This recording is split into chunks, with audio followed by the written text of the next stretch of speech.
Hello, everyone, and welcome into today's edition of To The Point Podcast. Everybody's doing well. Great show yesterday. Thank you to everybody that joined live, that gave some great feedback on the interview with Brad Malone. It was awesome, meeting Brad, talking to him, and I like to thank you all for the patience. I don't know. We had to reboot our systems. I heard from many people that you could hear him and me, but we couldn't hear each other. So it was a weird experience, but I'm glad we got through it.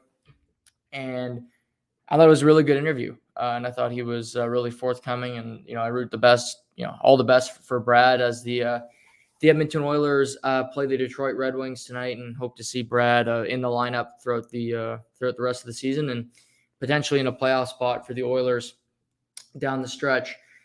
Today on the show, a lot to get into. We got NFL, MLB free agency, some juicy gossip surrounding Freddie Freeman. Shamus is going to join me in about 45, 50 minutes. We're going to talk about a lot of different things. We'll talk about his Leafs, of course. We'll get his thoughts on the Austin Matthews suspension, lock deadline deals. So players that are locked to be traded. We're going to ask Shamus to give us his thoughts. I'll give mine. Players I think are 100% guaranteed to be traded by next Monday. So we'll get into that. We're going to touch on some NBA storylines as well. And we might even get into, he might ask me some. I did his NCAA tournament bracket last night, to be honest. And he asked me every game who was going to win. I went through it. I don't fill out a bracket myself. I don't root for anybody. I can't wait. Actually, the tournament technically starts tonight because there's the first four games, teams battling to get in. Texas Southern against Albin Christian tonight. I'll be watching. But, the 64 will start battling it out on Thursday. So we'll get into all that today. But I wanted to start with, and maybe you didn't see this last night. It just slid under the radar, this move. But the Colorado Avalanche, great team. We all know this. Went out and made a deadline move. They traded for Anaheim defenseman Josh Manson, who's an impending unrestricted free agent, who's been rumored forever that he'd be dealt from the Anaheim Ducks. And in return, the Ducks get a good young defenseman in Drew Hellison, who's just finishing up his university or college season. He's signing an entry-level deal. I expect him to be a good young D. So they get a prospect, and Colorado gets to build towards the playoffs.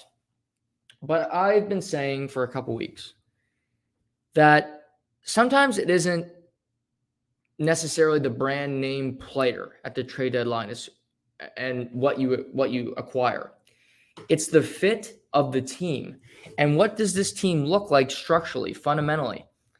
And I look at this Colorado team, and my biggest complaint about it has been its lack of physicality on the back end. And you could maybe argue goaltending, but we've beaten that horse to death. There's not that many great goaltending options out there. So I say Sami Gerard, again, I don't love him, especially in the playoffs. I've talked about him ad nauseum. Cale Makar is excellent, but in the playoffs, I've seen him have his struggles. Bowen Byram, incredibly skilled, but again, playoffs change, the game changes. It can create problems. So you have three type younger, skilled defensemen. And my thinking is surround that core defense. You're not going to get rid of that core defense, but surround it with some tougher type defense. And we saw them do that with Devonte Adams. He's been a perfect partner for Cale Makar.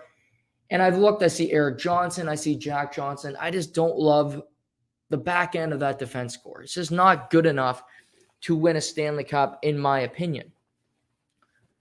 So Colorado goes out there and acquires Josh Manson. And I think this is a brilliant addition. This is exactly what they need. Josh Manson is a stay-at-home, tough, physical defenseman. He's a better playoff defenseman than he ever will be regular season because of his style of game. He's the Ben Sherratt of the Maple Leafs. He's a tough guy that just gets pucks out of the zone, quick exit pass. He'll fight if he needs to. He'll give you a cross check. He's a nasty SOB. But he's also different. Diversity on your forward group, on your back end, is exactly what these teams need. You want to see bits and pieces of everything. You want to see skill. You want to see toughness. Your whole team can't be one thing. That's why I said Matthews showing some emotion the other day was actually a positive thing for me. Suspension, whatever. That's secondary. Seeing Austin Matthews get pissed off, show some emotion, so he's not afraid to engage physically, that was a positive thing. Well, Josh Manson is a great add because you're adding a different element to a team full of skilled players. Nathan McKinnon's very skilled. Rantanen, Landeskog, Gerard, Makar. But you add guys like Nazem Kadri. Now, can you trust him in the playoffs? Probably not. But Kadri, Manson, Curtis McDermott, they have some guys in their lineup that bring something different. And this isn't fighting. That is, in the past, that's not how the game works anymore. But in the playoffs, there's still physical play. You still need players that are going to piss you off, that, you know what, you might give him a cross-check. The guy's going to give you a slash back. You get the extra 2 minutes. That could change games. That could change a series. Manson is one of those players. He's going to piss you off in the course of a 7-game series. Colorado's going to play teams like Calgary. They're heavy, heavy teams. You want a defense that can rag on the players and make it extremely difficult for them. Make life difficult on Gaudreau. Make life difficult on Tkachuk. Make them snap. Make them have moments of Austin Matthews type fits where you're frustrated, where they make a mistake because you forced them into it. And again, Josh Manson, when this trade deadline's over, even though I don't think it's going to be a huge deadline when it comes to trades, I could be wrong. This will be one of the better deals, in my opinion. Colorado may trade and go and get Claude Giroux. I think they're leaning towards that. They traded Tyson Yost today for Nico Stern to open up cap space. But to me, the Josh Manson ad will be more important if Colorado does go on a cup run, wins the Stanley Cup, than Claude Giroux ever thought of being. Manson is helping a bigger need on this team. The forwards in Colorado are very strong already. They have depth. Dude, and I'll say this right now. Claude Giroux is very good.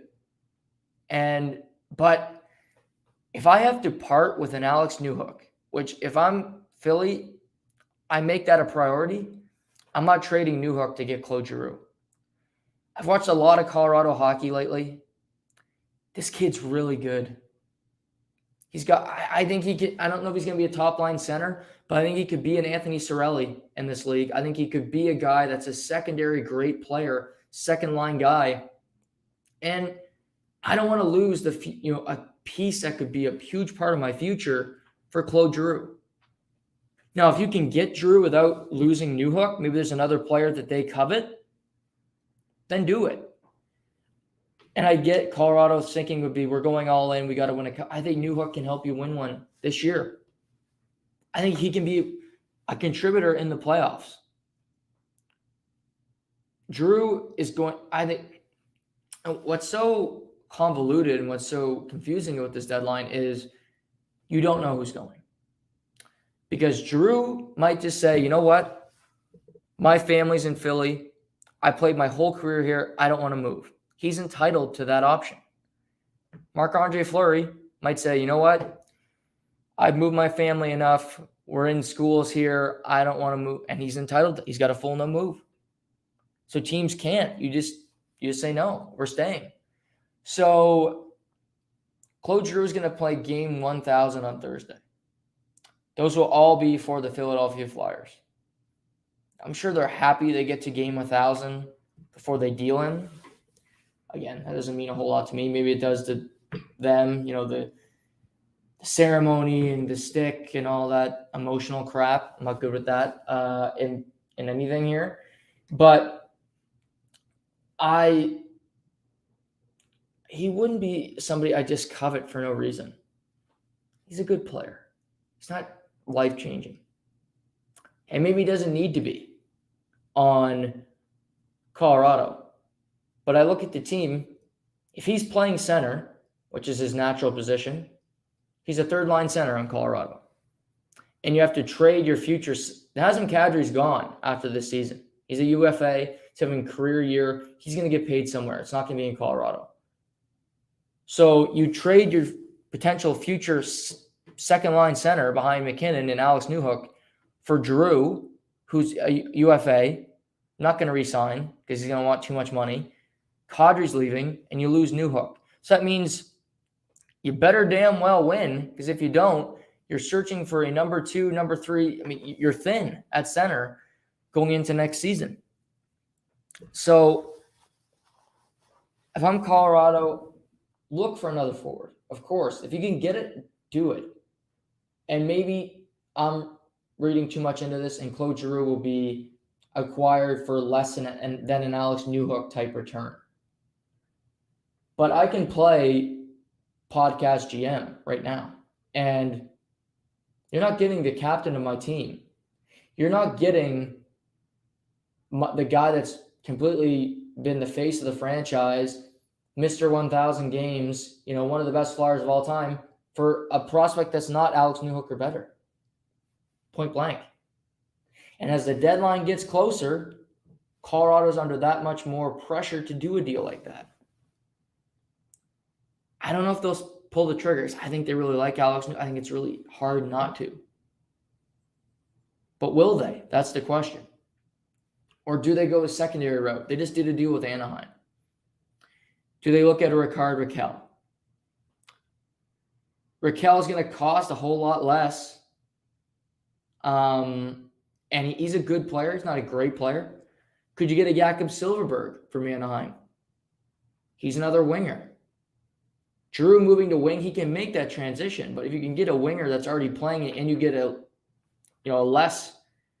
Barclay Goodrow and Blake Coleman weren't exactly studs. Colorado's in the same position as Tampa. You have your top-notch players. Coleman and Goodrow were acquired to play a role. They were not big names at the trade deadline, but important pieces to the puzzle. I think Giroux's a big name that isn't really a big name anymore. I don't know if he's going to be that missing piece of the puzzle. I look at the outer edges. Manson, I think, is for a team like Colorado. Manson wouldn't be the missing piece of the puzzle on the Toronto Maple Leafs, for instance. Or, let me think off the top of my head, I don't think he'd be a missing piece in Nashville because I don't think they're good enough to win. But you look at a team that is in that position, that has the boxes checked. Nathan McKinnon, all-star. Rantanen, right next to him. Landeskog, Kadri, career year. Makar, superstar in the back end. Darcy Kemper's playing his best hockey of his career. You're not missing many checks. But you look at the team and you say, okay, skilled defense, lacks some size, lacks some grit. Can we get something to help with this issue, with a flaw in our foundation? Can we fill a pothole? Josh Manson fills a pothole. That's all you need. You don't need another splash. Because for these teams like Tampa, Colorado, Florida's in a different position, even though I think they're really, really good. They haven't proven it yet. But for teams that have superstar talent, I don't think it's about making the biggest splash. But the trade deadline is the time to find the missing piece. Find the player that fits into your core, fits into your system, fits into your locker room. For instance, yesterday, we talked to Brad Malone. He wasn't getting opportunities in Edmonton, but he has his coach that was coaching him in the AHL. Great opportunity for Brad. He's fit in.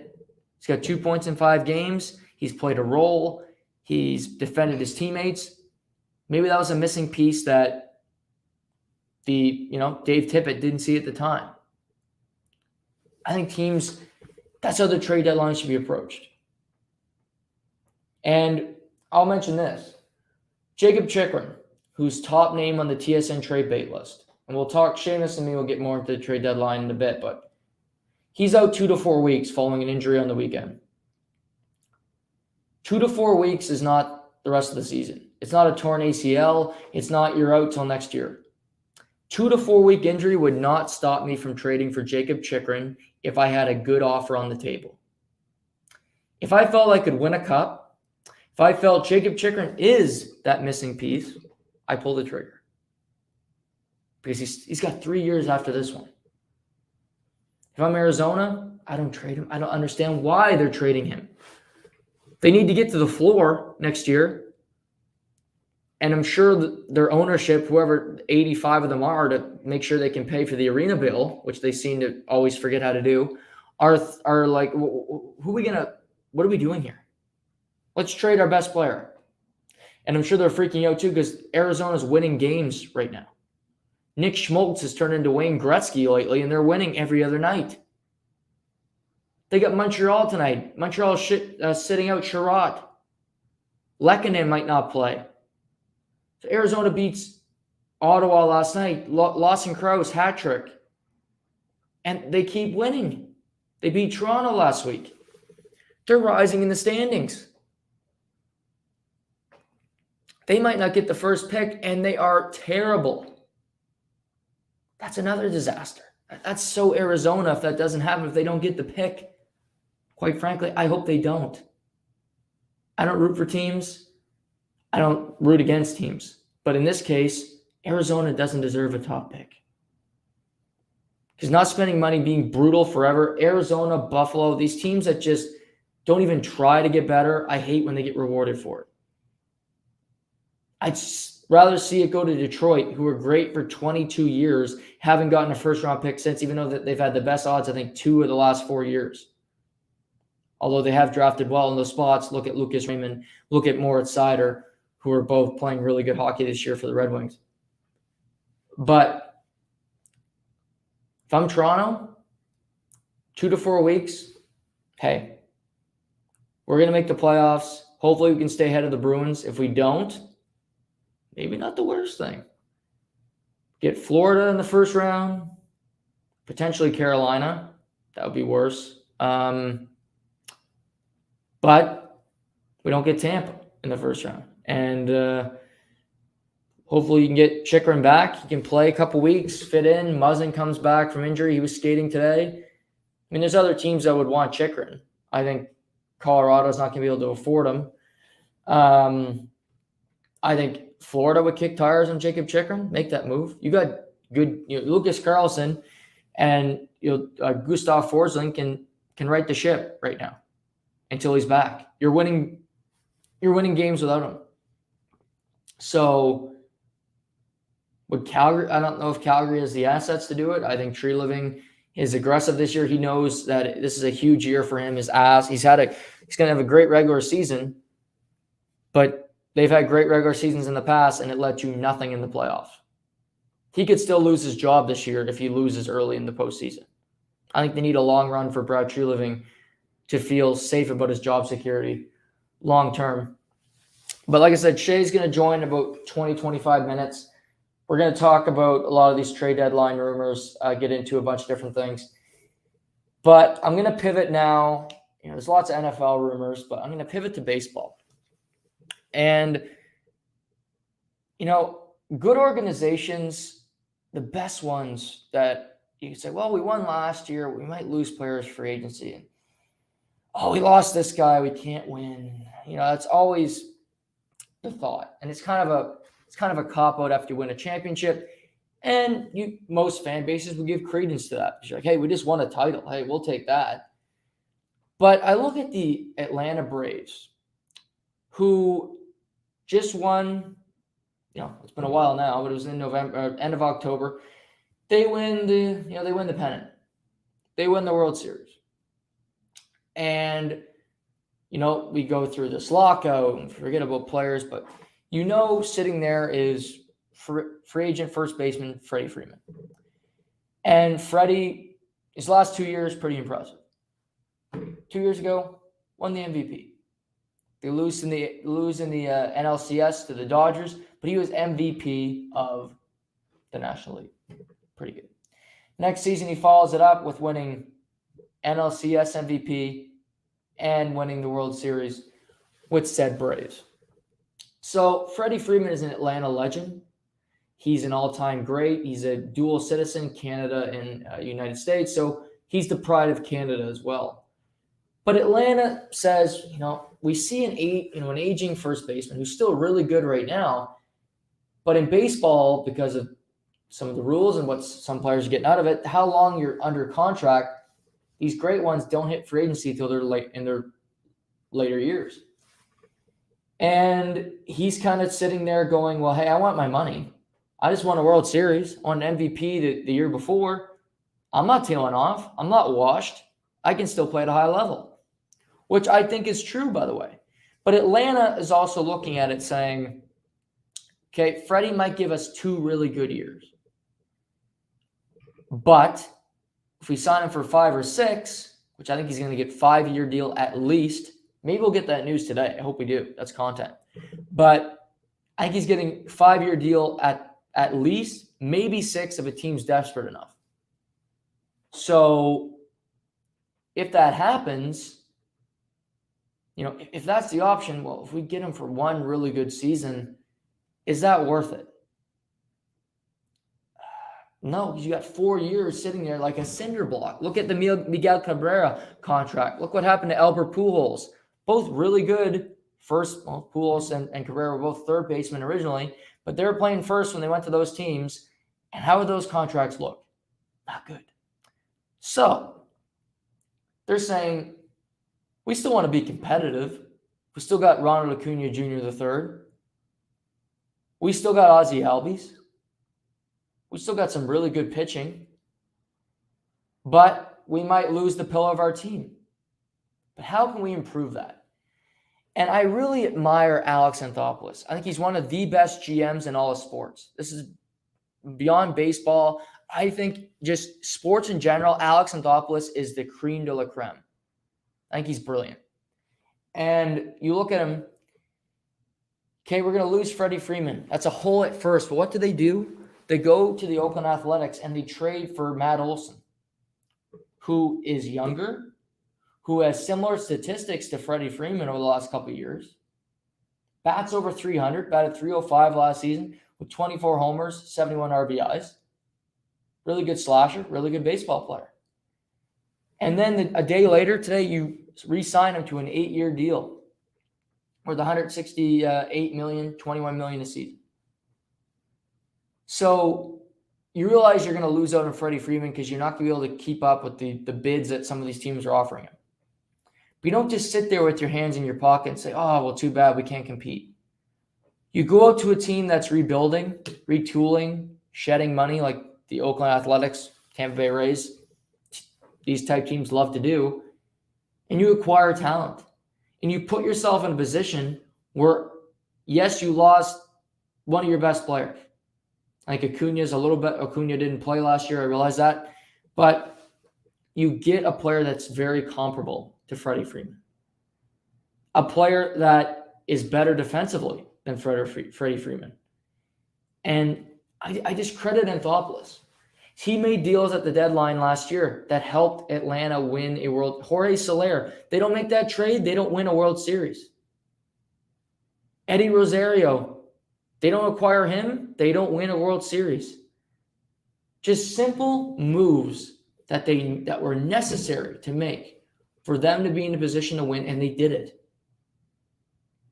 And I think he looks and he says, we're in the NL East. The Mets are spending money like crazy. Does that guarantee anything? No.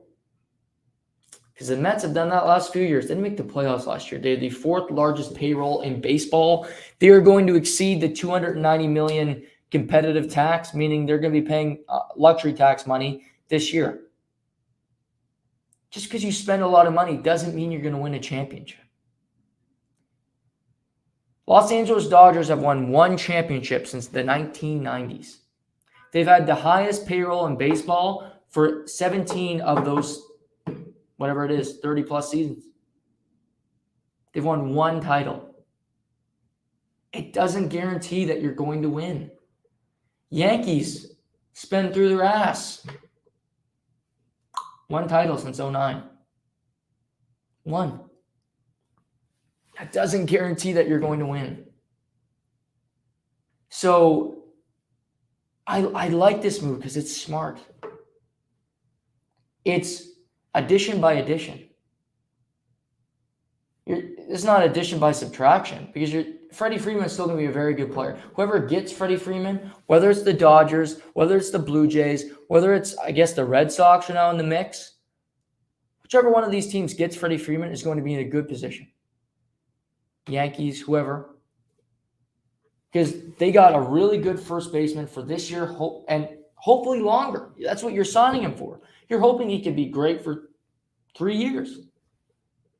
I think with Matt Olson, a lot younger, cheaper, that he can be a Gold Glove first baseman. You can win the NL East again, which guarantees you a playoff spot. And you can go on another run. Anthopoulos will add to this team. You know he will. He'll add pitching. He'll add bullpen help. He'll do what he can. Today, Ronald Acuna is saying he wants to start opening day. Now, that's up to the doctors. I doubt they'll allow him to do that. Tore his ACL in July. But he's going to be back. And he's an electric player. He's one of the best center fielders in baseball. So I just credit teams that make moves like this. You don't just sit there and not do anything. Now, you look at some of these names that are still available. Freddie Freeman, Carlos Correa, Trevor Story, Javi.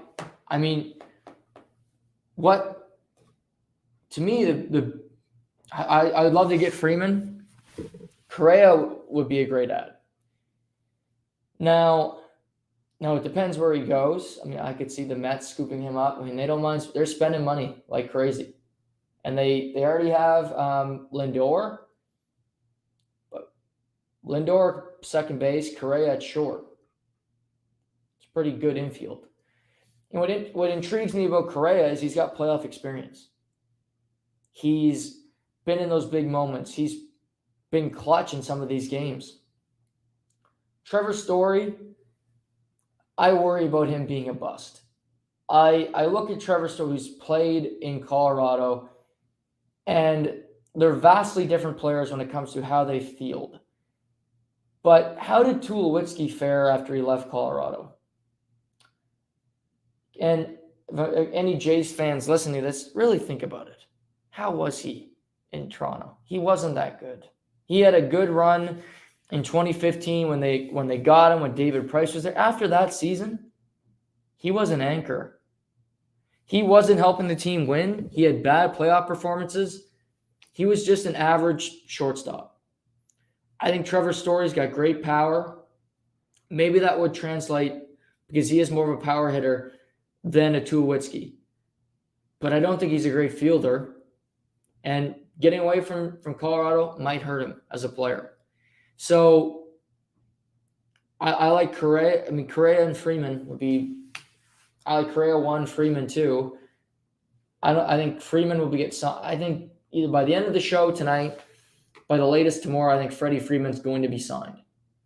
I just see him being a guy that wants to be at spring training, wants to get to his new facility, a couple weeks of work, and then you're playing games. I think he'll be playing opening day for somebody.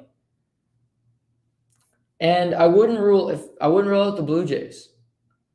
I don't know how that's going to work with him and Vladdy. I don't know if you go one day, you got Freeman at first, the next day Vladdy, and they alternate DHs. I think that's a tough one. I also think the Blue Jays are in on Kyle Schwarber. It's not a bad option either. I think Freeman's better, but Schwarber would be cheaper. He's got a hot bat. When he gets hot, he can hit dingers and he can bat high 300s during stretches. But Schwarber's a guy that can play DH. He can play outfield if you have injuries. Hopefully, you don't got to play him in the outfield. But he can he can be a utility knife for this team. But I've said this, Freeman would be a nice app. You have Vladdy at first. You got Bichette. The best player that you could find if you could upgrade at a position is third base. Because it's a hole. You don't have a guy that you feel comfortable playing 150 games a season at third base. It's always a revolving door. It's never a position you're comfortable with, either fielding or with a bat in their hand. And you look at the Yankees, they got Josh Donaldson the other night. Josh isn't the MVP that he was in Toronto. He's not as good as he once was, that's for sure. But I like him better than Gio Urshela. Still at this point of his career, I like Josh Donaldson more. Isaiah Kiner-Fiala, I think that was a really good trade for the Yankees, quite frankly. Fiala is a better player than Donaldson right now, but Donaldson at third, he's got that confidence about him. I think he's played a ton at Yankee Stadium. He's back in the AL East. That's where he's played his best baseball. He was MVP and then runner-up the next season playing in the AL East, playing against these same teams. And I think Kiner-Fiala is the real winner here because I think he's going to take over and play in that infield, really start to harness it. And for the Yankees, Gary Sanchez has been a guy that they should have moved a long time ago. He gives up the most pass balls every season for catchers. He makes a ton of errors. He's just not somebody you try. I like Gio Urshela. Defensively, he's better than Donaldson right now. But Donaldson still has a better bat. He still has the potential to hit 25 home runs this season, which could help this team. And, finding a catcher that you trust is something that I still think are searching for. I know they have a prospect that they really like in their system. They can hope that he can develop. But, I like the move for the Yankees. But again, I think Donaldson's a secondary piece in that trade. I don't think he's the biggest add there. I like Kiner-Fiala a lot and what he can bring to the table. I see that we got our my co-host on the line, so we're going to bring him in.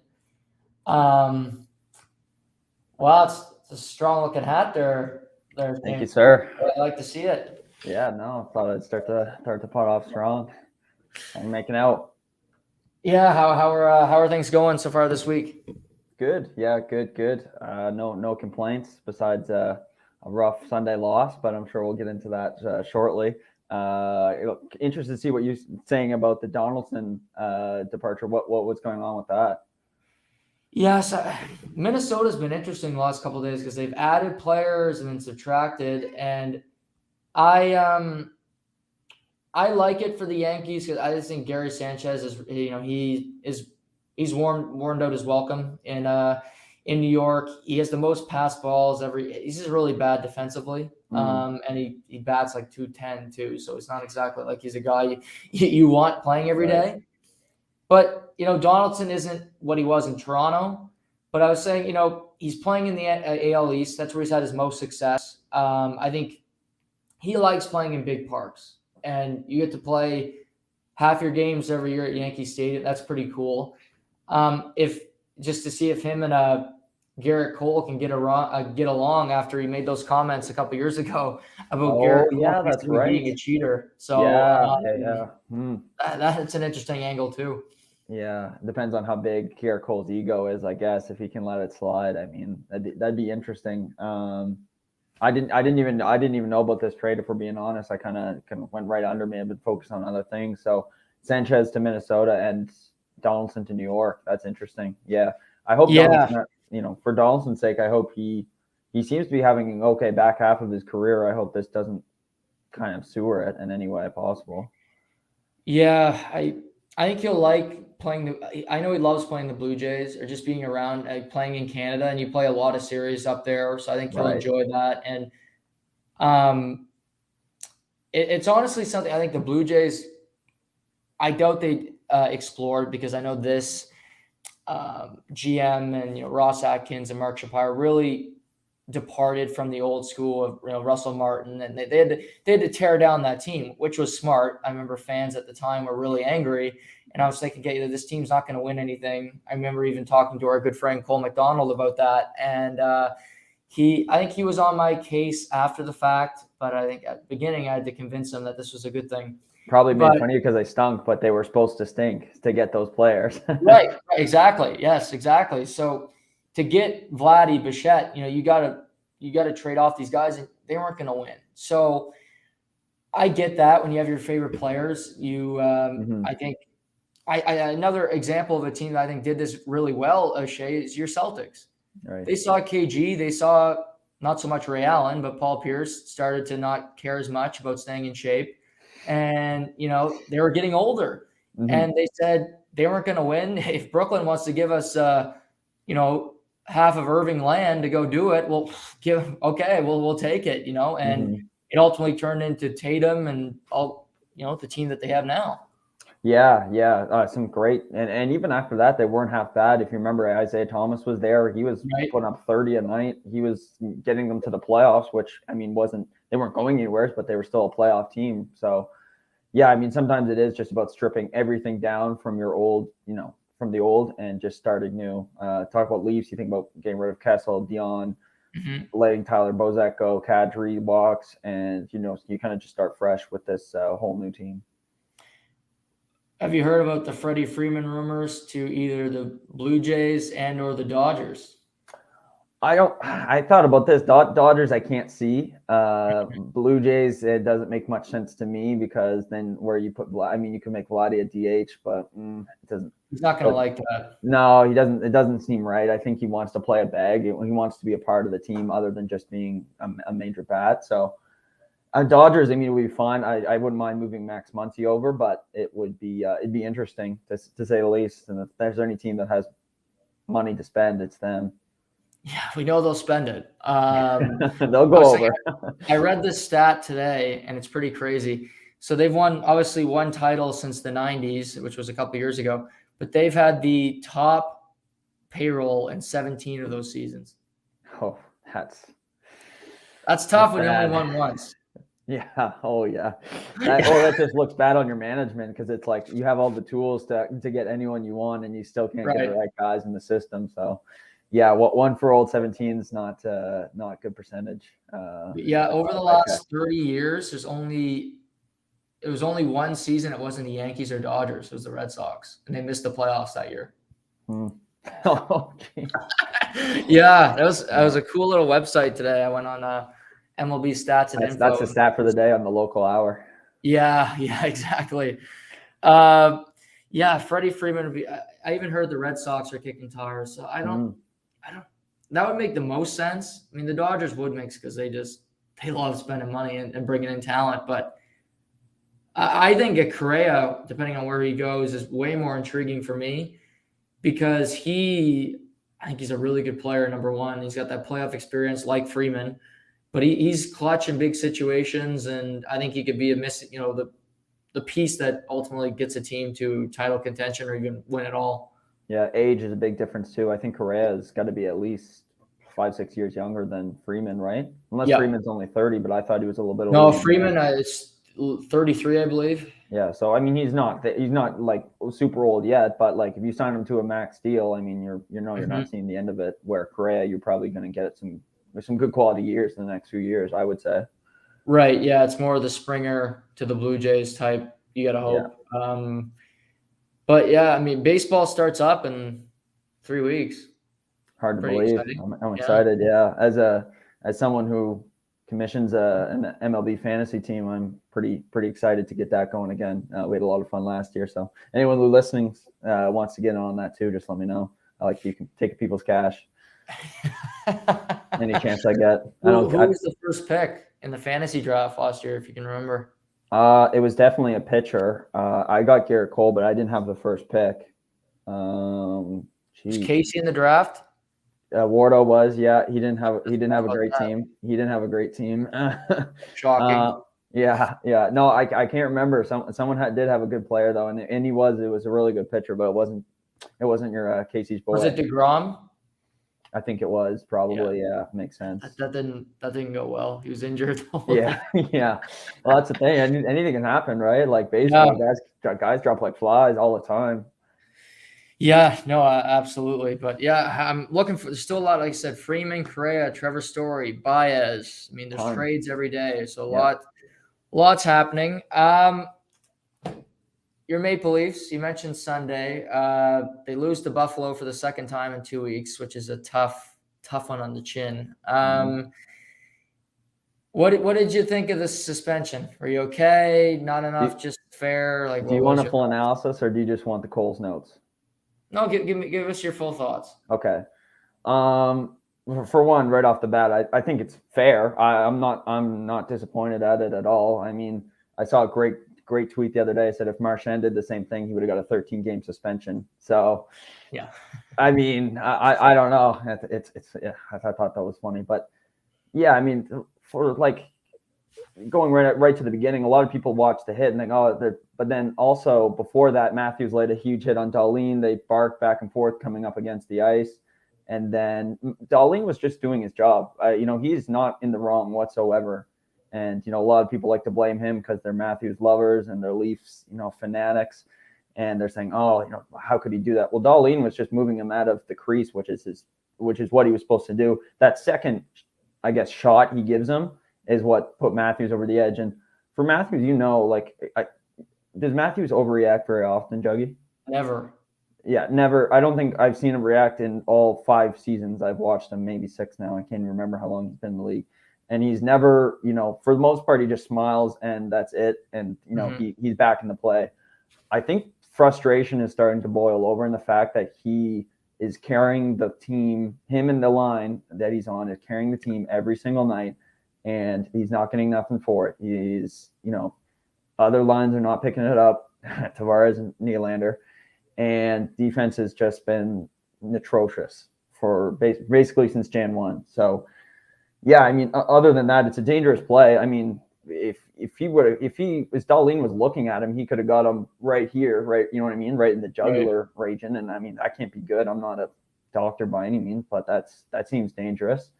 And Darlene did a great job. He pissed off the best player when on the ice when he needed him to. We needed him to get off the most. So Darlene did an A1 job. Craig Anderson stopping Darlene from getting into it was great. Mm-hmm. And if you're Matthews and you're that frustrated, drop the mitts. You know what I mean? You don't have to throw punches. You don't have to do nothing. But do the old Sidney Crosby and tackle him to the ground and kind of outshow him. Don't use your stick. You don't have to do that. And I would love to see a first overall draft pick versus first overall draft pick tilt. That'd be interesting. That's kind of my take on it. But yeah, I said 2-3 games right when I saw it, and I'm glad it wasn't more, and I'm glad it wasn't anything less. Yeah, I'm for the most part on the same wavelength. I try to take it as a positive for Matt. I tried to swing it into a positive yesterday, and that he showed emotion. Mm-hmm. Which I liked. He always is just laissez-faire. He doesn't, he's, like I said, Smiley McGee. He's this happy-go-lucky kind of guy. And I like to see the emotion out of him. That he was like, like you said, like, fuck, could somebody do something be other than me and, 27-year-old Calder nominee and Marner? Could somebody please do something? Like, make a save, make a good, just something. And yes, he gets suspended, but in the long run, maybe this earns him some respect in the league. Maybe you can't do this in the playoffs because you're going to get suspended, but just show that you have that ability to play a physical game, to get into it with guys so that you aren't pushed over. You aren't the Sedins against the Bruins. Mm-hmm. You have to at least show that you have some pushback, you have some fight for when you get into these important situations come playoff time. Yeah. For the most part, he was physical most of the game, and you love to see it. And Darlene doesn't get enough credit for being a competitive player. A lot of people think Swedes are just kind of these laid back, lucky-go-happy people. He's a competitive guy, and it showed on that play, especially. He took a hard hit from Matthews and he got right back up and basically gave it to him while he could. Yeah, no, good play for Darlene too, because like you said, he's in the crease, get him out of there, and I think they both would have got offsetting penalties, but Matthews obviously went over the top. That's the thing, right? because, like you said, Darling does give him that extra shot, but I appreciate that because I like to give out the extra shot every now and then. And I often ended up being the person in the box because the Matthews of the world didn't react quite as bad. But Eric Kallgren gets to start tonight against Dallas. I mean, if this doesn't tell you that they don't have any faith in Peter Mrazek, I don't know what does. Because this isn't even Joseph Wall. I mean, this is just some dude that came in relief last week, and he's getting the start tonight. Yeah, it's trying out anything. I mean, I couldn't tell you this guy's stats. I don't know where he's from. I know he probably spent some time in the minors, but other than that, I know nothing about him. And yeah, I mean, if this doesn't smell desperation from Dubas, I don't know what does. Yeah. Are you since we talked last week, do you think it's a must to get a goalie now? I guess Marc-Andre Fleury, do you have to full court press for Fleury? No, I don't think so. I'm not at that point. If it's just because in my head, I've rationalized that Campbell was playing poorly because he was hurt. That's probably not true if we're being honest, but that's what's keeping me from going over the edge right now. So I'm thinking, okay, if he comes back healthy, then we got to start in goalie and we're back on pace. But in the same sense, you still need you still need a D man in there. And we'll get into trades and who I think will go later, but yeah, it's just Fleury's just still on the list for me just yet. Sorry, shooting belt. I know you kind of wanted to manifest that. He doesn't even like the Leafs. He wants to do he just doesn't like that I'm shitting on Fleury, and I got no disrespect to Fleury. I just don't think he'd be a good fit. Yeah, I'm with you. I don't see a team that acquires I'll admit I'm wrong, but I don't see a team at the deadline that acquires Fleury that's going to win a cup. Yeah, I just don't see that team that is like, oh, we get Fleury, we're going. Mm-hmm. Yeah, no, I Edmonton, agree. No, Colorado, I don't think they're not doing that. Like they feel pretty good, and I love the Manson move for Colorado. Mm-hmm. It's quiet, it goes under the radar, but I think that was a really smart trade for them to get some girth on the back end. Yeah, I mean, not many people know about Manson, right? Because he plays out in California, and no one watches the late games besides you. And and this guy is just mean and physical, and he plays a great game. You've been talking him up for years. I've heard you talk very highly about him for a couple, so I know you love him. Yeah. So think about him and your boy Eric Johnson on the same D pair. I mean, those are two big boys that are just probably going to whack and hack you until you want to get off the ice. I mean, yeah, if you look at it, you could go Makar Taves, which they've been playing a great pair. I think that was a perfect guy to put with Makar. You can go Gerard, my boy, and Manson, which is a good, it's a good, Carlson type thought, yeah. And then you got Byram, Eric Johnson. I mean, that's a pretty good decor. Like that's three deep, and that's a strong defense core, and you got Jack Johnson in the press box. Yeah, no, I totally agree. Yeah, I mean, Manson's a top 4 deep. You don't want to put him on the third pairing whatsoever, but yeah, it's like who you're going to sacrifice to put down on the 3, which is a good problem to have if we're being honest. Like, Byram's probably not getting those top 4 minutes, but all 5 other guys are, top 4 worthy defensemen. So deadline coming up. Let's start with Claude Giroux. Do you think it's a lock he gets moved, and do you have a certain team that he goes to? Yeah, I'm saying lock to Colorado, especially now that Landeskog's, I think, is he's hurt, right? Yeah, they're saying he might get back for the playoffs, might miss a little bit more time. I don't know why you'd push it though. You know what I mean? Like, why wouldn't you just let him come back super healthy and pull Kucherov? Yeah, and they should be able to. I think even if he doesn't play first round, they should be able to win that series. Yeah, exactly. Say they played Dallas. I think they win that series, or they play Nat. I'm starting to like Nashville a little more. I watched them this weekend. They're a sneaky little team, but yeah, I think they should be able to win that series even without Landeskog because they're really deep. Do you have somebody else other than Colorado he's going to? Not because you don't hear anything other than Colorado. I mean, it's the only name out there. I don't think Minnesota's going to. I could see them trying that. I don't think, but it's kind of a desperate move for them.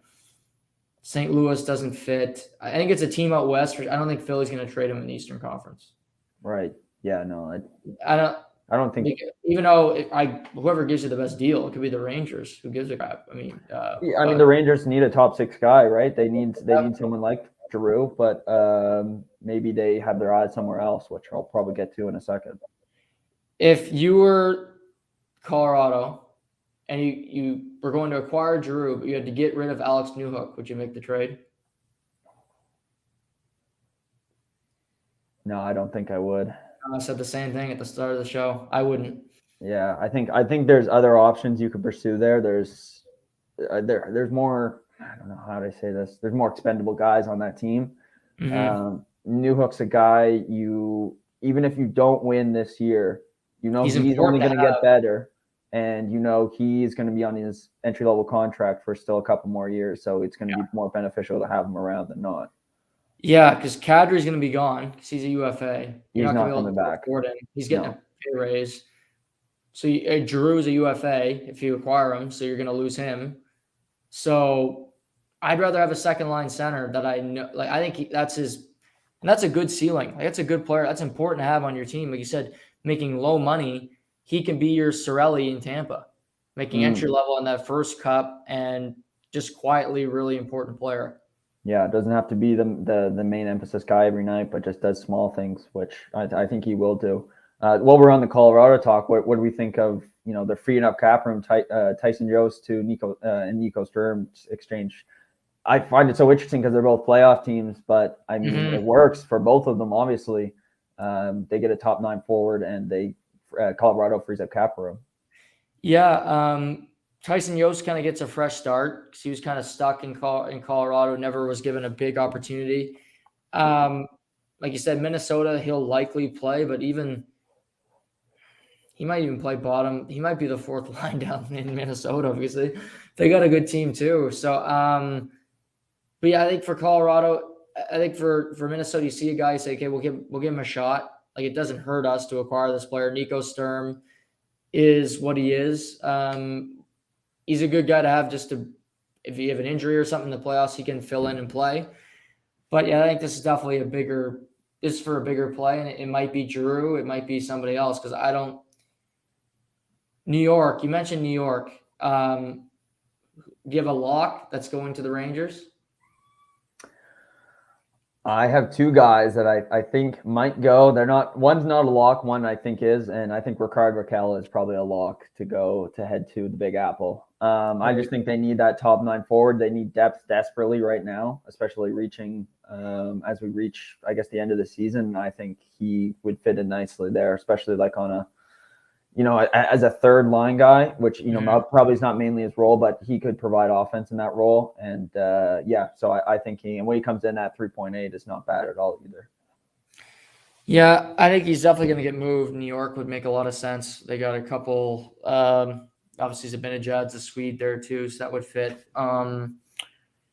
Yeah, I think that would work for sure. And I even think Silverberg might be moved. I'm not sure where he goes, but I'd inquire because I like Silverberg as a player. I think he brings a little bit of everything. He's not a scorer per se. He's not a grinder per se. But I think he's a smart player, and I do think he helps the teams that he's on win. Yeah, he's reliable in his own end, which is far better than probably most guys can say. So I like Silverberg too. I don't really have anything against him. He's got a good shot. And he'd be able to fit in. If he's playing with a good player, I think he'd match up well with, he'd probably match up well with a Zibanejad. He can sauce it around. I have a lock for your Leafs. I have one too. Who do you? Okay, go ahead. Go first. I'm saying Benny Boy from Montreal. And that's an easy one because everyone keeps saying, bring him to the Leafs, but there's never been more emphasis on a defensive defenseman who, just doesn't make stupid mistakes. I've been saying it for a month, and Dubas wants another little skilled 5'8" guy, I'm sure. If we get another offensive defenseman, I'm gonna put I think you're gonna. I'm putting my PlayStation and my desk through this window above my head. We just don't need it. You know what I mean? We need grit. We need guys who are just gonna be able to hard to play against and help out their goalies. Which, you know, if Sunday's game is a testament to anything, 3 guys took the stupidest penalties I've ever seen and cost their team the game. Like, we don't need that. No, you don't.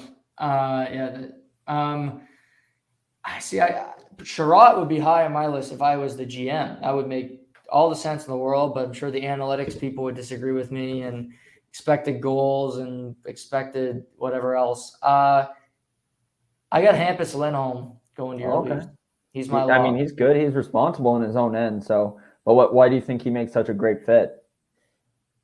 I just think he just seems like, I don't think he's going to re-sign, and I get they don't like acquiring UFAs, but I mean, come on. Like, you can't go through, there's not many guys on term that, unless they make the big move for Chychrun, which we talked about this last night briefly, 2 to 4 weeks would not scare me.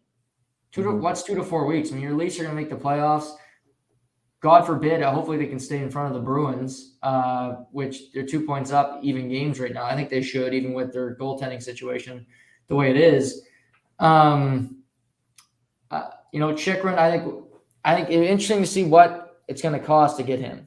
Yeah, I don't think they're in a rush. I wouldn't be either, but I don't think the Leafs have the necessary assets right now, because they have a first. I mean, Robertson, but Robertson isn't that appealing to me. And it's tough to say this, but I think it's the truth. Amirov, who was the first-round pick last year, he's got that brain tumor. And this is business. They're not going to acquire him right now because, quite frankly, they don't know what his health future is. No, and that's tough to admit, but I think that's business. Yeah, they only have 3 picks. I checked today. They only have 3 picks, 1, 2, and I think the 7th pick for next year's draft. So it's like they're slim there. And I always take a little peek at the prospect pool, and there's maybe 1 or 2 guys that are appealing, but they're not locks to make it. So it's hard to say. Yeah. Yeah, and like, who's going to want to take Peter Mrazek's contract right now? He's got another 2 years after this one. Yeah, that was a bad signing. I don't know. I don't know if there's been one worse. Like, I realize Tavares and you got all these big contracts, but Mrazek at that rate is just alarming. It almost screams one Peter Chiarelli made in for Koskinen. Yeah. Koskinen's playing good right now. Yeah, hopefully we get that in the back half of Peter Mrazek's contract. I could use some good news later on. Any other trades that you like happen? Any other locks you had in your list? Yeah, I mentioned another guy like for New York, Giordano, and I think they could use a veteran defenseman on that team. I think if Seattle eats some contract, I think he's a lock to get traded. Maybe you don't agree with that? No, I agree with that. Yeah, and he's got to go somewhere. And I figured if there's any team that could eat half his contract and that could use a guy on the left side, it's probably them. They have Fox and Trouba on the right, so I figured he makes a lot of sense on that team. Maybe they don't go for it. Maybe they don't want to bite off that much. It's be kind of tough. And then the only other guy I thought was a lock, so we get Sid Sherratt, Raquel. I said Nick Leddy's probably going to get traded. I can't see him staying in Detroit, but maybe he does, and maybe he wants to get re-up too. I don't know the whole story for him. Yeah, he would be an interesting ad. He's got a ton of playoff experience. Depending on the ad, I mean, I think the Leafs could kick tires on him. I would, yeah. Because he's played back-to-back conference finals the last 2 years, so he's been in those situations. I like Gio to New York. I do. I think the Flames will kick tires on it to see how much that costs them. But Seattle, I think they will eat that contract if he does want to get traded. And it's tough because a lot of these guys, Fleury, Gio, Giroux, they're all veterans and they all have no moves. So if they don't want to be moved, then they won't. It's still up in the air if Giroux is going to be moved, because you're like, well, is he going to accept the trade? And I think the Flower, it's no guarantee. He might just say, you know what, I want to stay put. And maybe he retires, maybe he picks a different destination, but he doesn't want to move away from his family again. Same for Giordano. I know he's got like 3 or 4 kids, and they just moved to Seattle after, a decade plus in Calgary. So I think it's tough to say because all these are family guys. They're not, 24-year-old men with no kids and, a girlfriend. Yeah. Fan bases would hate that though. If you waited in the move, stayed, and then not got anything for you, and then you just left, or maybe you don't leave, which I think that'd be fine. But like you pull a Tavares, don't tell your franchise that you're leaving, and then leave them with nothing. I can see why some people wouldn't like that. Oh yeah. I could see why people would hold a grudge there for sure. I understand. Yeah. I don't know if it's going to be a real busy deadline, but I do think we'll see a few moves. I hope there's at least a couple big ones. That's all I really want. That one that's like, oh, like he's going there. Patrick Kane. Yeah, I keep seeing that get emphasis now, especially to New York. I'm not sure. I'm not sure if it'll work or not. I hope it does. Yeah. We'll see. I see in the comments, Noah, what do you think of my Steelers signing James Daniels? I think this is a good start, although I'm not a fan of us bringing back Chucks. We'll get back to – I'll just answer this question real quick. Yep. The Steelers, interesting. Let's go. I don't mind Daniels on that offensive line. I think they've lost a lot of guys lately. Obviously, Pouncey retired, and they lost some of the some important guys. So I think the Steelers made some good moves. I'm actually a guy who liked the Trubisky signing. I don't think they're going to win a Super Bowl with Mitch Trubisky, but I think they could stay competitive. I don't think he got coached in Chicago. I think they really hung him out to dry. And obviously he gets that stain of being drafted before Patrick Mahomes and Deshaun Watson, so that doesn't help him. But Daniels helped that offensive line. Okorafor is back. I don't love the receiving core, because I think a lot of those guys are selfish and have a case of the drops. But I like Mitchie B. I think they got a pretty solid defense. I like the Steelers a little bit. Well, Shay, you can answer this one. Do you think the Angels should keep playing Mike Trout in center field? I don't see why not. Unless something better comes up and they have a great opportunity to get another outfielder, I could see why. Because on top of being a great hitter, he's an amazing fielder. I think you'll agree with that, right, Juggy? Like he's 100%. One of the best defensive players, and I think underrated defensive players, really, because he's just a beast out there. I would keep him in the center field for sure. I would too, because you don't have a better option. No, it's not. Even if you got a really, really good outfielder, even then it's like it's not like there's two great guys playing next to Mike Trout. You know what I mean? Mm-hmm. And I guess we'll see what this injury really did for him, but I'm starting him at the start of the season and setting him. Maybe if he's a disaster, you move him to the left or the right, and you kind of, guys move but he's still only 29, 30 years old. I mean, I think he's going to have a great season. I think he's going to come back and be the old Mike Trout. Hopefully he plays the whole year. I'd love to see Ohtani and Mike Trout together for a whole season. Maybe the Angels will still stink because that's just who they've been recently. But I'd love to see them both play the whole year and you have that magic together. That'd be a ton of fun just to keep track of in the American League West. Yeah, I'd love to see them make the playoffs. If any player earned it, it's Mike Trout by staying with that franchise down. Yeah, I mean it's his choice to re-sign there. It's hard to turn down that bucket load of money, but Angels will be fun to track because I think those two players are two of the most intriguing in baseball.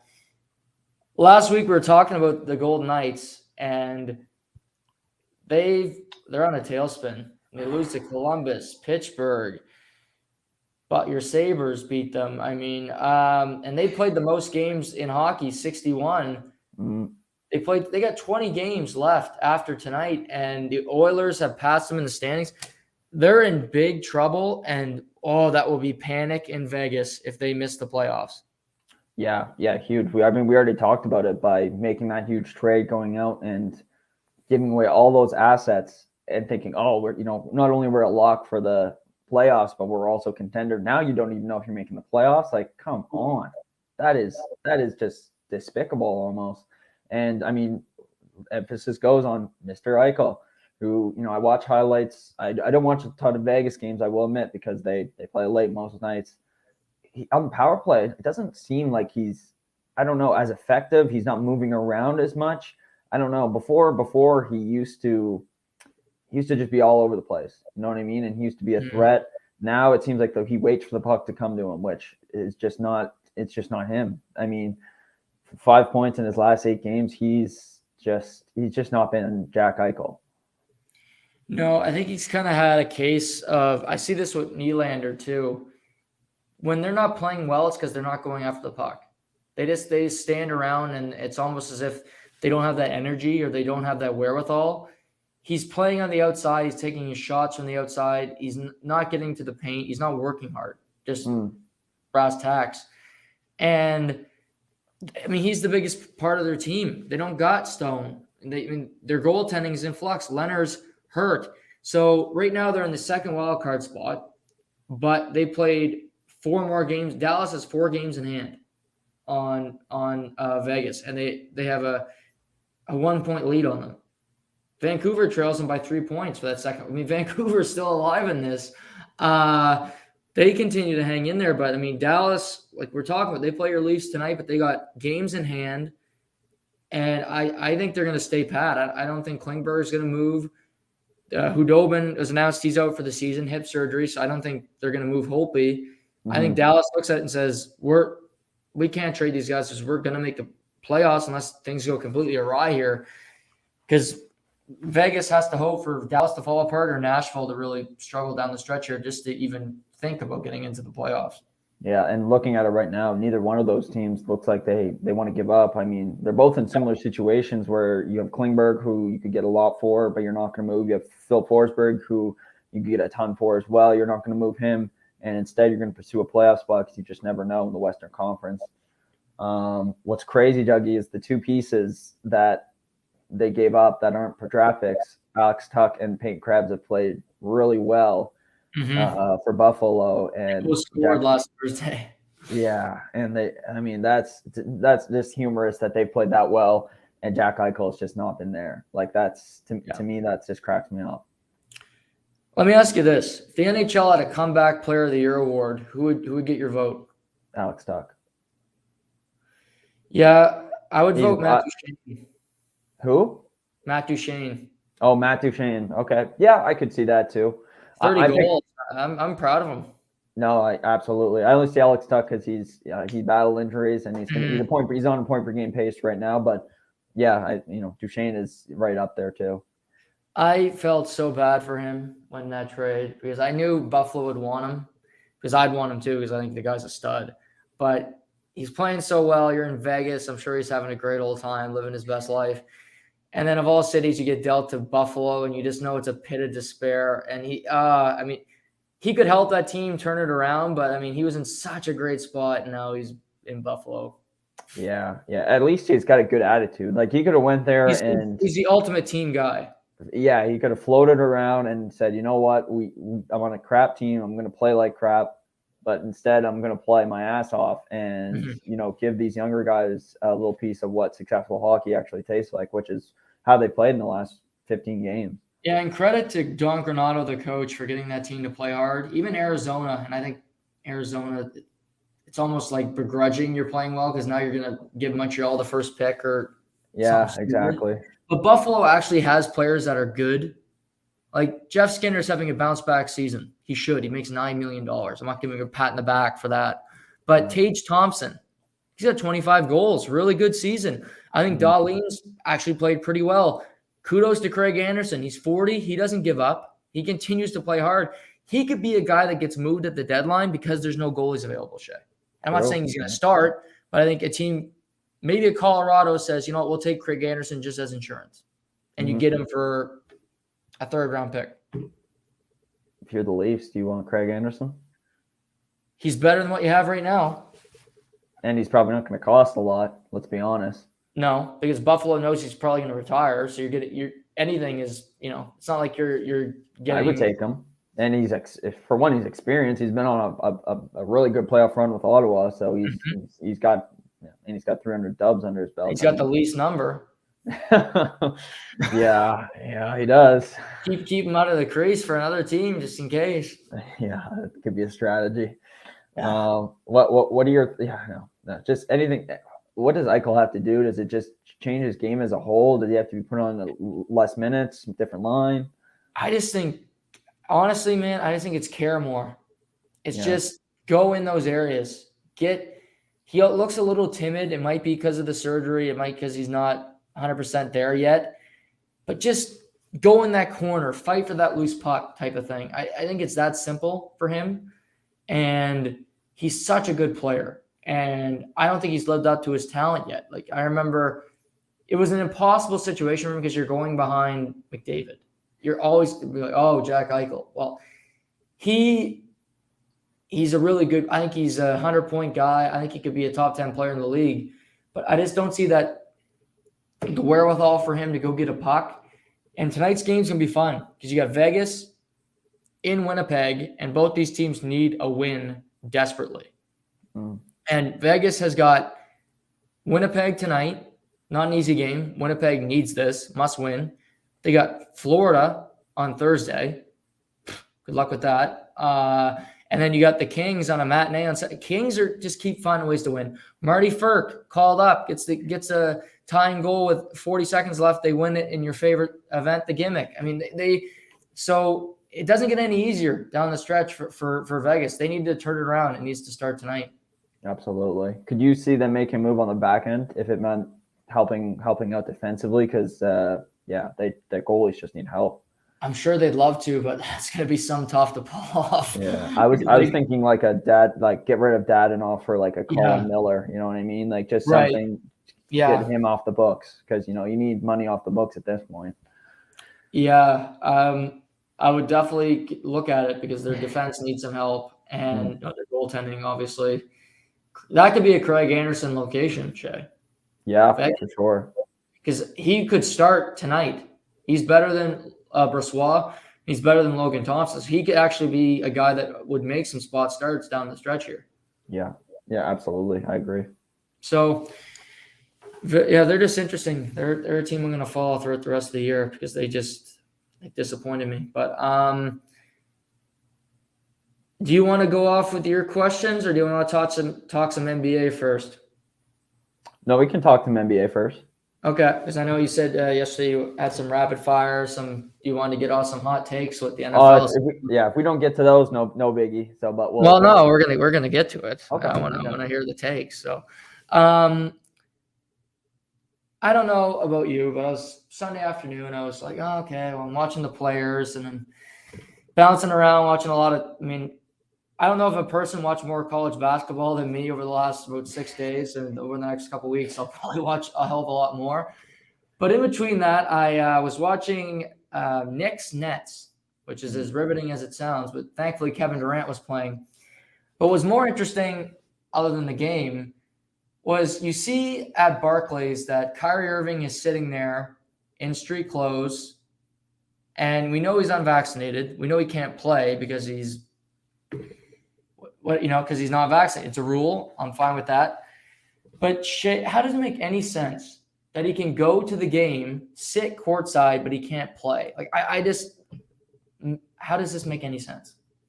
It just doesn't. Yeah, it's just, but at this point, it's pathetic. Like, you're letting unvaxxed people go in there willy-nilly, but you won't, let a player who probably follows more guidelines than these New Yorkers play the game. And at this point, everyone else is vaxxed, and I feel like as New York as a whole has kind of just moved on from COVID.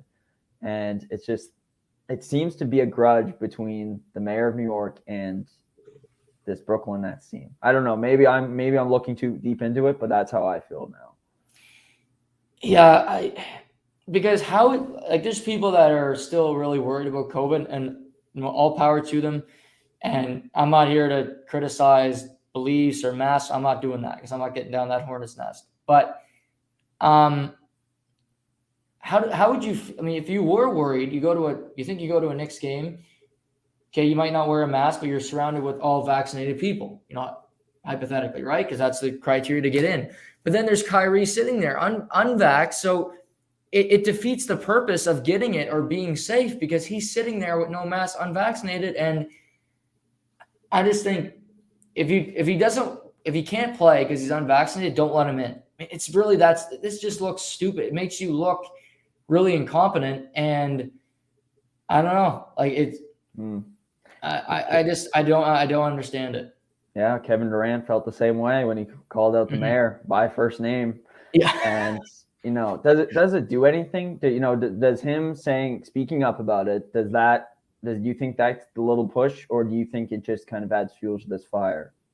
I don't think it helps because I think athletes are big in obviously our world. And I do in a sense, but politics, he's just another citizen, right? Like I just think he's like, okay, in one year out the other. Mm-hmm.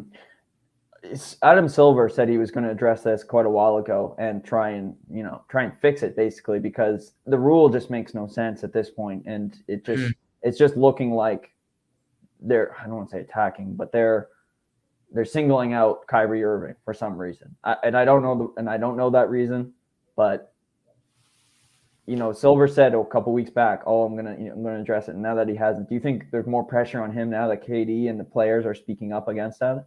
A little bit, because I think the closer we get to the playoffs, the more pressure he's going to feel. Because from the team, you mean? Yeah, and I just think from the NBA community, because you're going to hear, the Nets would have won the title. Kyrie's playing, the Nets would have, we've seen them play the last little while. They've looked pretty good.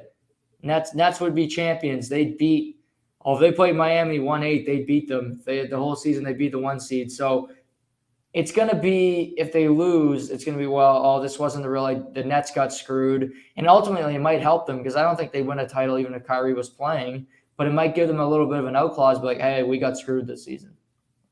Yeah, that's fair. Yeah, it's just frustrating. I'm just waiting for the camel's back to break on this one because, like, it's a pointless rule and it just needs to change, right? Like, there's that, or just say you can't. Like, you're not coming in. Like, our vax rule still stays intact. You can't come in. I'm fine with that too, because that is what, if that's your rule, that's your rule. But don't let him in there knowing he's unvaccinated. If the point was this whole time, get vaccinated, that's for the safety, whatever, Yeah. Was that his first game that was he allowed to be in attendance? I believe so. I think that was his first game as a fan. Yeah. And it didn't help that he was courtside. Yeah. Like, hide him for God's sakes. And yeah, and the fact that they were playing New York too, like New York matchup, just probably made it a lot worse. Yeah. Mavericks, they're starting to be a sleeper team. They look like a pretty good. They beat your Celtics the other day. Luka and Tatum went back and forth. Luka made that step back 3 there to put them ahead. The West is kind of wide open for me. I think Phoenix is head and shoulders above, but after them, I think Dallas, they haven't won a round in a number of years. I do think this is the year that they could break through and potentially get to a conference final. Yeah, I think it was either you or somebody else said the last time they won was when they won the championship, right? Back in 2011. Yeah. So this seems like a great year for them. The Porzingis trade is paying dividends. Dinwiddie plays well.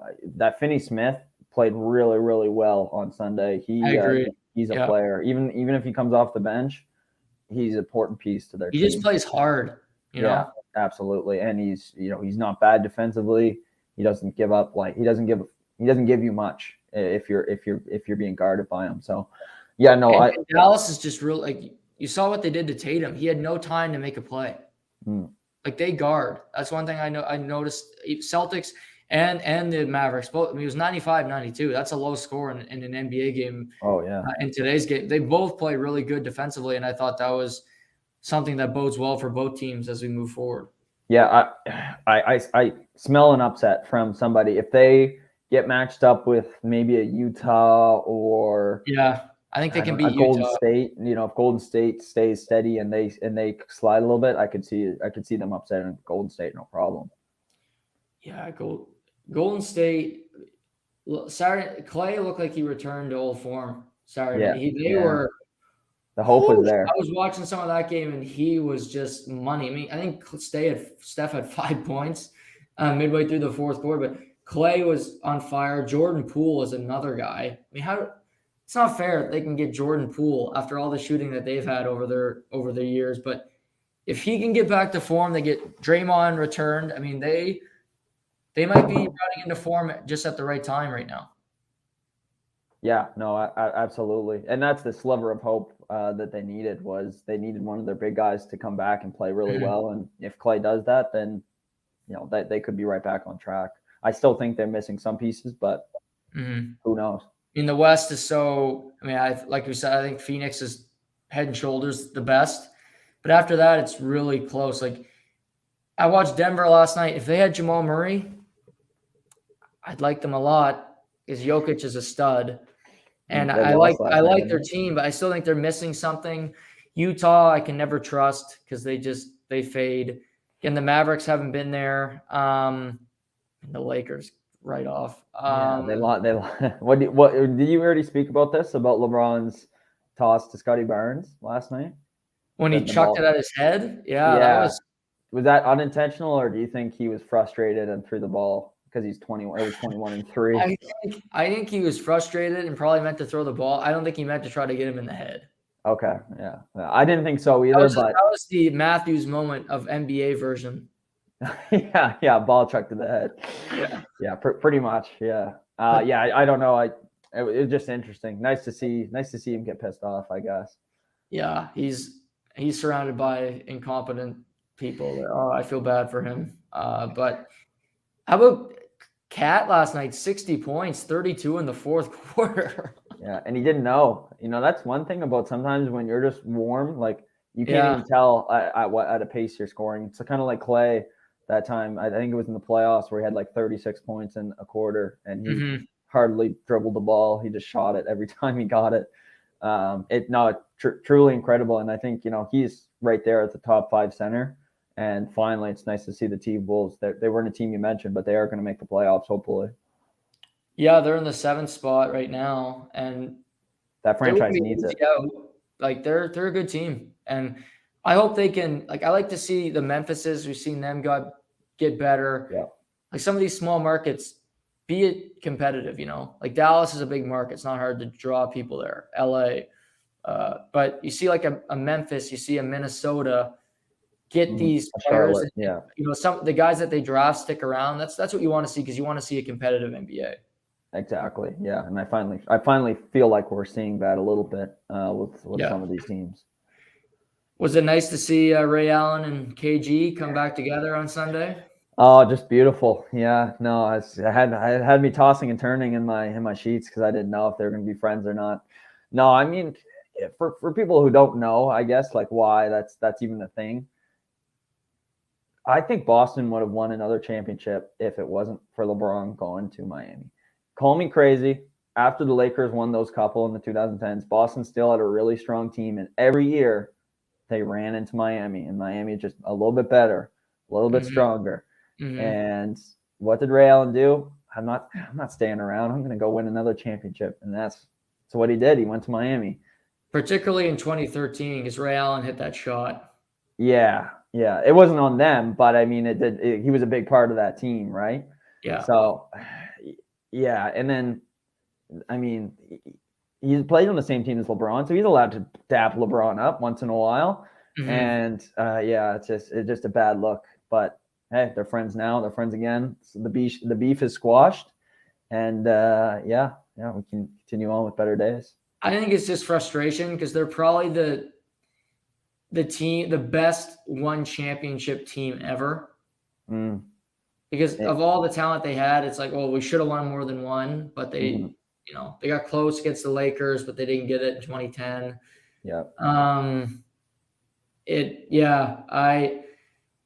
I honestly think Ray Allen was in the right there the whole time. I think KG was being really petty about it. It's his personality, right? Because he's ultra competitive and he's very intense. Obviously, that's the way he played. So something like that, he'd hold a grudge over something. Plus, he probably doesn't like that Ray Allen has 3 and he only has 1. Yeah, probably not. No, he'll always have that over him. Because Ray Allen doesn't seem like he's got a mean bone in his body. No, I think Ray Allen's just like what's going on here? Yeah, exactly. No, hugs and kisses. That's all that matters. Yeah, no, it's good to see. And I don't know if you heard this story about Sunday, but Big Baby obviously was at the game. Oh, was he? Big boy playing Big Baby Davis. And he was not sitting courtside. He was like in the third row. But he saw a seat open up. So he crawls through, sits courtside, and then the usher had to tell him to get back to his seat. I didn't see that. Oh, that's a greasy move because you know someone's sitting there. Like, Yeah. I don't know. That's funny. That's yeah. Apparently he wasn't good enough of an ex-Celtic to No, he didn't get that slide. He's like, oh, were you on the team in 08? Yeah. Yeah, you weren't that good. They gave Perk the spot though, maybe because he works at the mothership. Yeah, and he was a starter, so it makes sense. Was he really? Could have convinced me. Yeah. NFL free agency movement. I know you wanted to fire off some takes.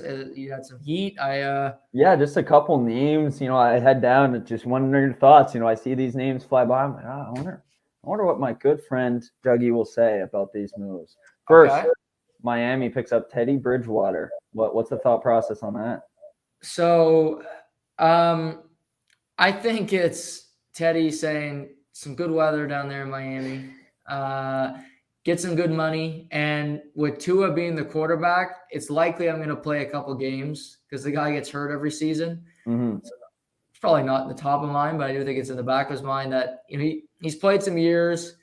He's going to make good money being a backup. And again, he might play because Tua hasn't proven anything yet. He's injury prone. So he probably wasn't going to be a starter anymore. So it's if you're going to be a backup, good weather, good scenery, not a bad place for Teddy Bridgewater. Does his resume scare Tua at all, or Tua? No, he's pretty solid as the starter. I think it's a good one for Miami because you know what Teddy is, but if there is an injury, it's not like, okay, this game's out of it. Like they could win a game with Teddy Bridgewater as their starting quarterback. I think having him is having one of the best backup quarterbacks in the NFL. So okay. I gotcha. Randy Gregory to Denver. What are your thoughts on that? This is a fascinating story because I was driving to Costco today, which is honestly didn't know it was going to be more of a fun experience getting inside Costco or driving there. But I read Randy Gregory's going back to the Cowboys. I said, okay, good move. Like he played there the last couple of years. But then I read about an hour later, Adam Schefter, he spurns the Cowboys. He's going to the Broncos. So he was going to resign in Dallas, got more money, said, F you, goes to the Broncos. It's a good move. He's a good pass rusher. Broncos clearly want to win. He can play the other side of Bradley Chubb. And Justin Simmons is a great safety. So they're improving their defense. They got good receivers. I mean, you trade for Russ, you go all in. And Gregory is going to help you right now. So him and Bradley Chubb on the edges should be good together. And I mean, that division's loading up. I mean, the Chargers have made a lot of moves the last couple of days. The Chiefs haven't exactly gotten better, but they had a good team already. Mm-hmm. So I like it for the Broncos. Stay aggressive. You got to be aggressive now because your division's loaded with talent. Does the Russ trade influence this solely, or do you think that he was going to sign here regardless? I don't know if they offered him that much money if Russ isn't there. And the reason I say that is it's a 5-year deal, $70 million. I think like 40 of it is guaranteed. So it's a pretty big contract. I wouldn't sign a Randy Gregory for that much money if I knew I wasn't going to be competitive. Okay. Teddy Bridgewater at quarterback, Drew Lock with Carr. You saw what you had last year. Carr was in the division, Mahomes and Herbert. You're finishing fourth. Randy Gregory there, I don't care if he's playing at an all-pro level. You're not winning that division. So I do think Russell Wilson, it probably added a few more zeros to his contract and added a few more years as well. All right, Denver, going to be hot. Yeah. My Browns, they acquire Amari Cooper, another Dallas Cowboy. Mm-hmm. Is this another OBJ situation, or is this going to help Baker get to the next step of his career? I'll say this might be my hot take of the day. And it's got less to do with Amari Cooper. It's got more to do with your friend and mine, Baker Mayfield Jr. III. I like Baker. I think he's a solid quarterback. I think he's mid-pack. Doesn't mean he can't. Actually, no, I don't think he can win you a Super Bowl. But I do think he can get you the playoffs. win that division? Maybe. But he's okay. They have a very good roster. Elite running backs, good wide receivers, pretty solid defense.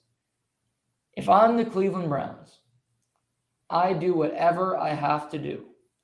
It's not going to be easy. Maybe he won't even give you an interview. I do whatever I possibly can to get Deshaun Watson. If that includes trading Baker Mayfield, if that includes moving out draft picks, whatever it takes. Cleveland has a team that could win. They're very similar to Denver. They have a team that can win now. Amari Cooper's a good receiver. I have my issues with him. In road games, he seems to fade. I've seen him play against the Jets. He opted out of that game. New England, he played 2 series and left. But he's one of the best route runners in the NFL. Deshaun he's got his checkered history, but no criminal charges. So it's no offenses. So he's a top 5 quarterback in the NFL. Baker isn't. And it's going to take a lot, but you could throw Baker in the deal for Houston. A lot of draft picks. I try to get my nose in there and at least get an interview and talk to the guy and say, why can't you win here? That would be my approach. If the Browns have proven anything, checkered past don't seem to be a problem. To Kareem Hunt, for example. Yeah, they signed him pretty quick. No, I love Baker, but I think I love the Browns more. And if something like that were to come up, I'd want to see it through. Right. I could purchase a Deshaun Watson jersey. Mm-hmm. No, I like the deal as well. I think Amari Cooper's a good receiver. I just hope it's not another OBJ situation. Are you going to miss Jarvis? Where's he going? He got cut. Oh, for health reasons? Just financially, and he wanted to move on.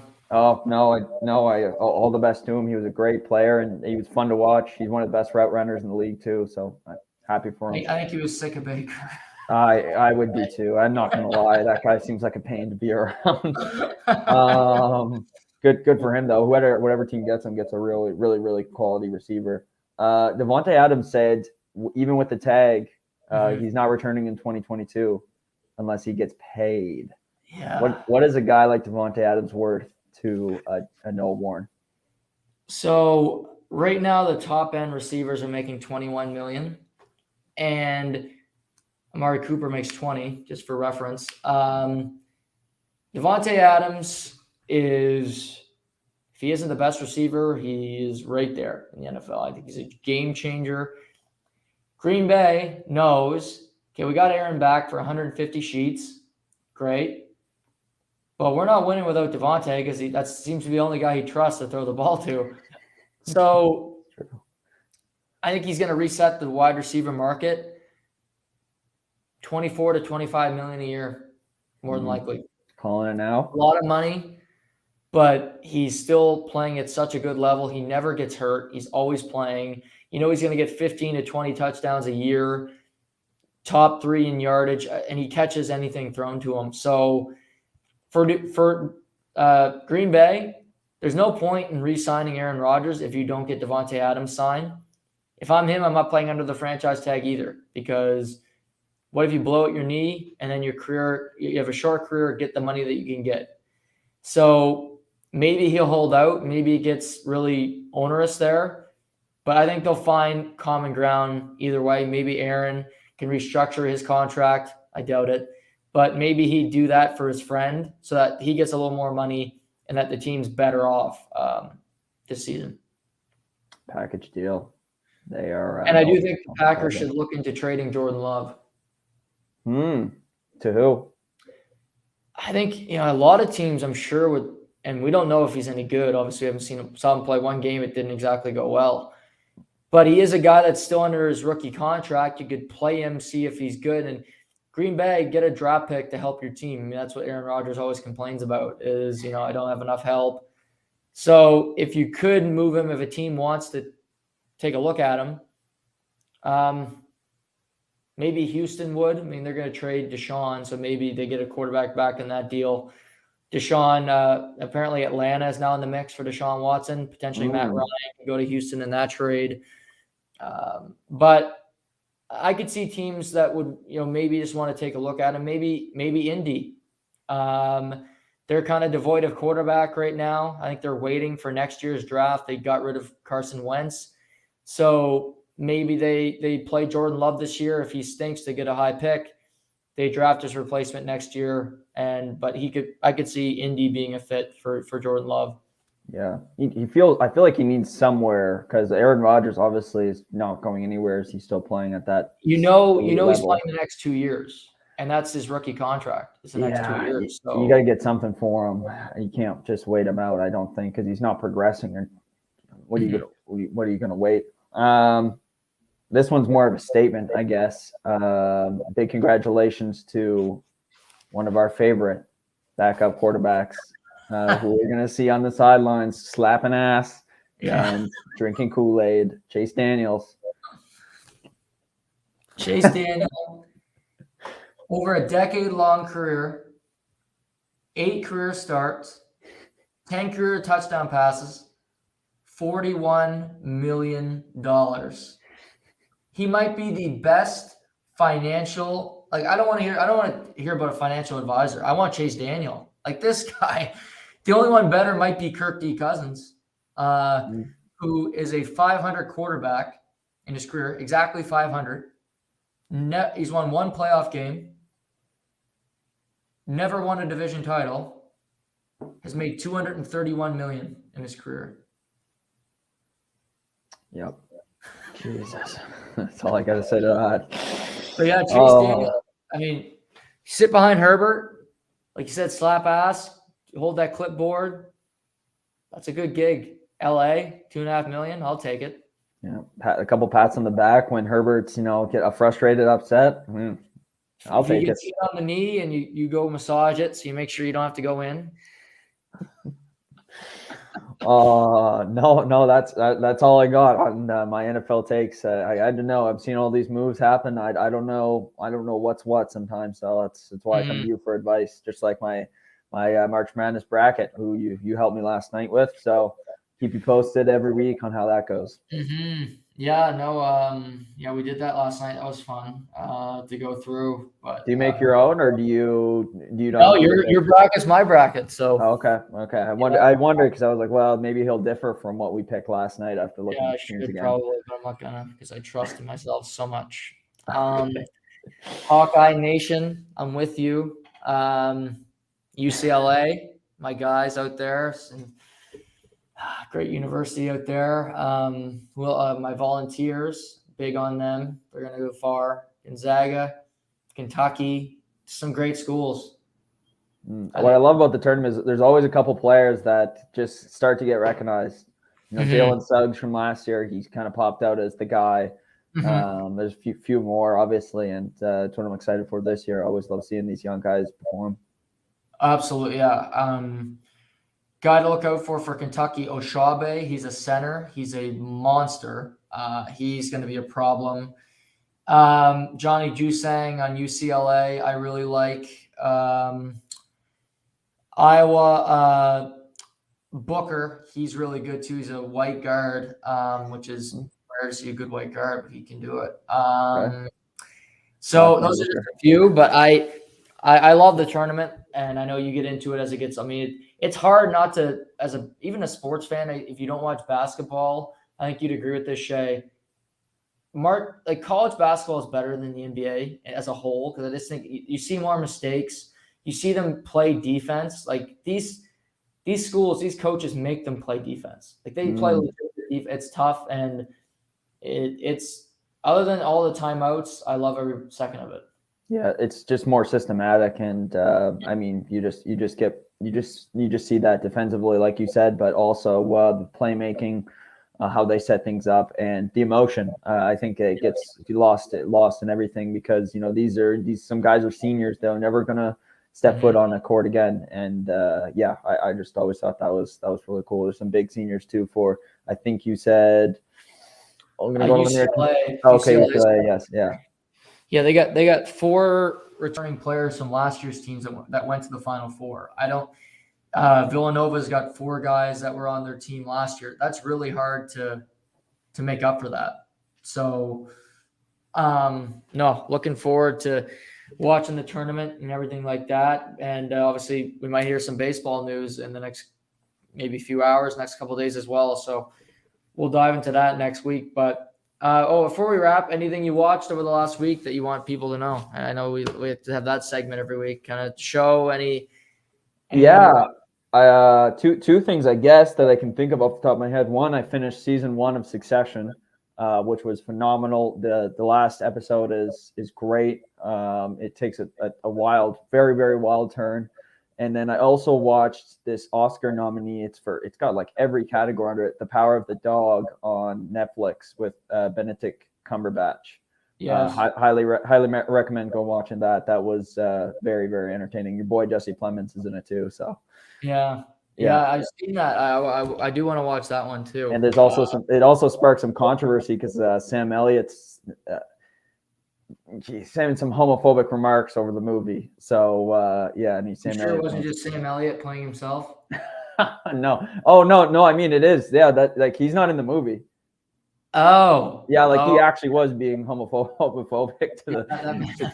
Yeah. No, he's it's on par for the course for him, but I don't let that discourage you. It's a really, really good movie, so I'll put my life savings on it. Benedict Cumberbatch's going to win Best Actor for it this year. Wow. Yeah. Wow. So, and if that means anything to anyone. But no, I just wanted to say great job last night on the Malone interview. I thought you did fantastic. A couple IT problems in the beginning, but you prevailed, and that's all that matters. It's not how you start, it's how you finish. Yeah, no, appreciate it. No, we both had to reboot, and then it worked for whatever. And it was getting texts from different people. We can hear you both, and I'm like, I can't hear them. But no, great for Brad for hanging in there, and he couldn't have been a nicer guy. So I hope we can meet up again this summer. Maybe you can see him at the Lynx too when you're breaking 85.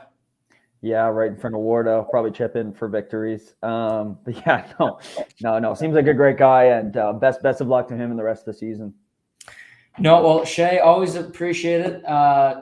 Enjoy this every Tuesday, but have a great rest of the week, and we'll do this again a week from tonight. Thanks, laddie. All right, take care. There's Shamus Fumo, everybody. Always great to chat with Shay. Got into a bunch of different things. That's why I love these chats. We can baseball, hockey. Shay does it all. So always fun to chat with him. And we touched on a lot today. I mean, we got lots of hockey tonight, lots of games. We got baseball coming out, first round of spring training. And so that's coming up Thursday. NFL news. There's still players that got to go somewhere. I mean, Jameis Winston's still a free agent. Tyrann Mathieu, one of the best safeties out there. I don't know where he's going to go. I think I could see him going back to the Saints. I mean, they love their defensive players. I could see Winston and Mathieu going there. It's a lot of money, but Marcus Mariota is still on the market. Again, I still think there's the Deshaun Watson of it all. Atlanta's emerged in that discussion. Does he go to Atlanta? Does he go to New Orleans? Does he go to Carolina? It sounds like all the NFC South teams are in on Deshaun Watson. I still think I mentioned the Browns with Shamus. I also think the Philadelphia Eagles could be a team that could look to acquire Watson because they have 3 first-round picks this year. They have 3 picks in the top 18 this year in the draft. So I think that would be – it's not a great quarterback draft for Houston, but they could get players, start developing them, and then the next year they could pick high. Davis Mills could be their bridge quarterback this year, or potentially they take Jalen Hurts in the trade. So that's always a possibility. But, full slate of games tonight. Tonight I mentioned Vegas and Nashville. We got Dallas and Toronto where Eric Kallgren gets his first start. Coyotes Montreal, Ben Sherratt is a healthy scratch tonight because they're hoping to move him before the deadline. They don't want to risk injury. Penguins in Nashville tonight. Red Wings Oilers, important game for the Oilers. Colorado in LA. So lots of games. We'll get into it all tomorrow. We'll start previewing March Madness when Ben Murray joins me. So always fun to have Benny back. We'll talk football. We'll talk March Madness, and we'll get into a bunch of different things with Benny. So hope you guys enjoyed the show tonight. We'll be back tomorrow, 5 p.m. This is To The Point.